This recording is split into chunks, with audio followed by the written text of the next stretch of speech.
Megiddo youth fellowship உங்களை அன்புடன் வரவேற்கிறது. இன்னைக்கு பார்க்க போகிற வேத பகுதி சங்கீதம் 150வது அதிகாரம் 6வது வசனம்.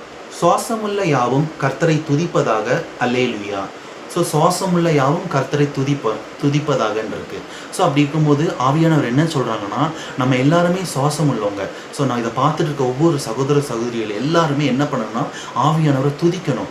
அவர் நம்மளை இம்மட்டும் நடத்துனதுக்காண்டி துதிக்கணும், அவரை நன்றி சொல்லி துதிக்கணும், அவரை ஒவ்வொரு நாளும் நம்ம துதிச்சுக்கிட்டே இருக்கணும். ஒர்ஷிப் பண்ண பண்ண பண்ண பண்ண தேவன் நம்ம வாழ்க்கையில் ஒரு விசேஷ அபிஷேகத்தையும் கட்டளையிடுவாங்க, ஒரு விசேஷ ஞானத்தையும் கட்டளையிடுவாங்க, ஒரு விசேஷ கிருபையும் கட்டளையிடுவாங்க. சரி, ஜெபம் செய்வோம். சோத்திரம் கர்த்தாவே, சோத்தரிக்கிறப்பா, இதை பார்த்துட்டு இருக்க ஒவ்வொரு சகோதர சகோதரி வாழ்க்கையில் ஒரு விசேஷ நாணத்தை கட்டளையிடுங்கப்பா. ஒவ்வொரு நாளும் உங்களுடைய துதிக்கிற துதியை கட்டளையிடுங்க ராஜா. ஆவியில் இடைப்படணும் ராஜா.